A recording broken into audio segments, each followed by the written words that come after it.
Assalamualaikum warahmatullahi wabarakatuh. Apa kabarnya adik-adik hari ini? Alhamdulillah, luar biasa, Allahu Akbar. Semoga adik-adik semua dalam keadaan sehat walafiat ya. Nah adik-adik, sebelum belajar mari kita berdoa terlebih dahulu. Berdoa dimulai.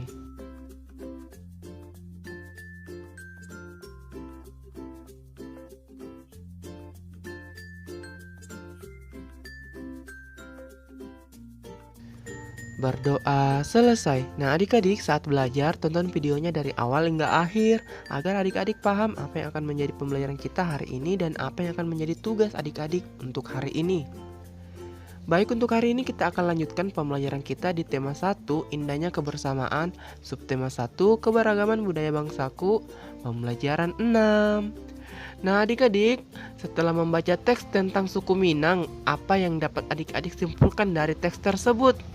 Pembelajaran sebelumnya kita telah membahas suku Minang ya. Jadi, setiap suku memiliki ciri khas masing-masing. Nah, adik-adik apakah masih ingat tentang ciri khas suku Minang? Apa saja yang adik-adik ingat tentang suku tersebut? Nah, ayo kita kembali mengingat suku Minang. Nah, adik-adik bisa dilihat kembali bacaannya ya. Ayo kita membaca kembali suku Minang. Suku Minang adalah kelompok etnis yang terdapat di Provinsi Sumatera Barat. Suku Minang sering disebut sebagai orang Padang atau orang Awak. Bahasa daerah suku Minang adalah bahasa Minang.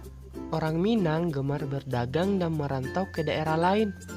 Legenda suku Minang yang sangat terkenal adalah Maling Kundang. Suku Minang mempunyai rumah adat yang sangat khas yang disebut rumah gadang.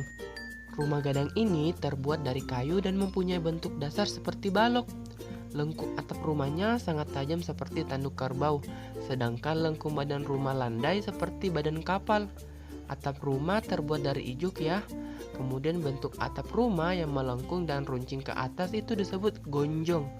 Karena atapnya berbentuk gonjong, maka disebut juga rumah bagonjong.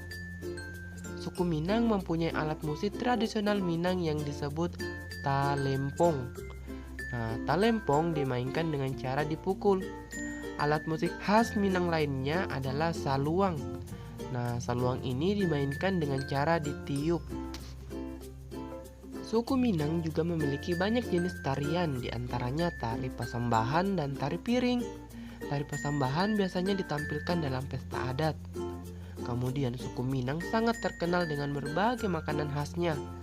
Rendang merupakan salah satu makanan tradisional suku Minang yang sangat terkenal, bahkan sampai ke mancanegara. Makanan khas suku Minang lainnya yang juga digemari adalah sate padang dan dendeng balado. Nah adik-adik, itu dia ya ciri khas dari suku Minang.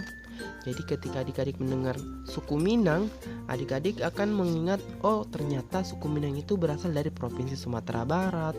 Kemudian bentuk rumahnya seperti tanduk kerbau. Kemudian suku Minang memiliki alat musik talempong, saluang, dan suku Minang memiliki tari pasambahan yang biasanya ditampilkan dalam pesta adat. Dan suku Minang memiliki makanan khas seperti rendang, sate padang, dan dendeng balado. Nah adik-adik, itu dia ya.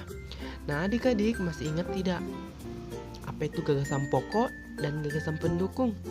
Nah kali ini kita akan kembali mengerjakan gagasan pokok dan gagasan pendukung.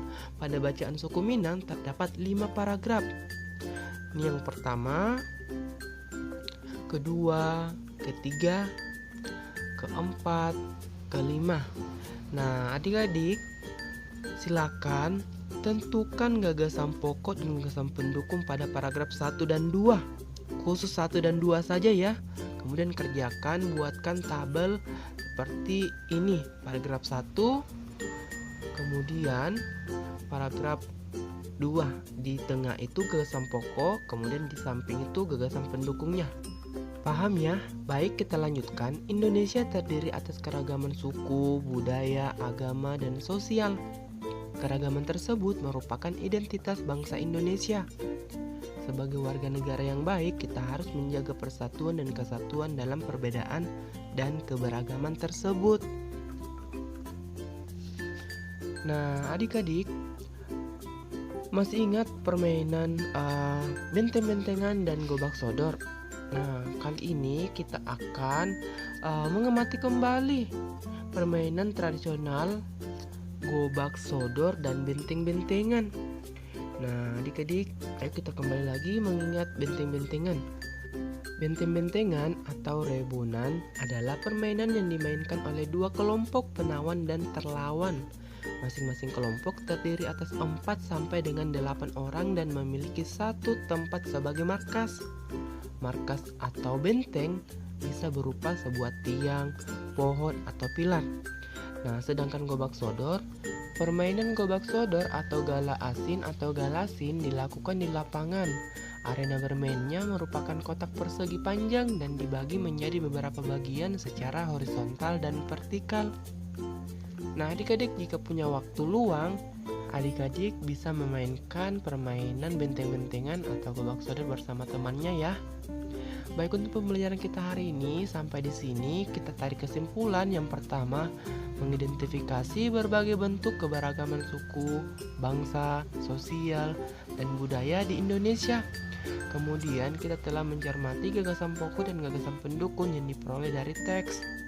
Kemudian ketika adik-adik telah mencoba permainan gobak sodor atau benteng-bentengan, adik-adik telah mempraktekkan prosedur gerak dasar jalan, lari, lompat dalam permainan benteng-bentengan dan gobak sodor ya. Nah, adik-adik, untuk pembelajaran kita hari ini sekian. Ingat tugasnya tadi yaitu menentukan gagasan pokok dan gagasan pendukung pada paragraf 1 dan paragraf 2 pada bacaan suku Minang. Nah, adik-adik, selamat belajar, tetap semangat. Assalamualaikum warahmatullahi wabarakatuh.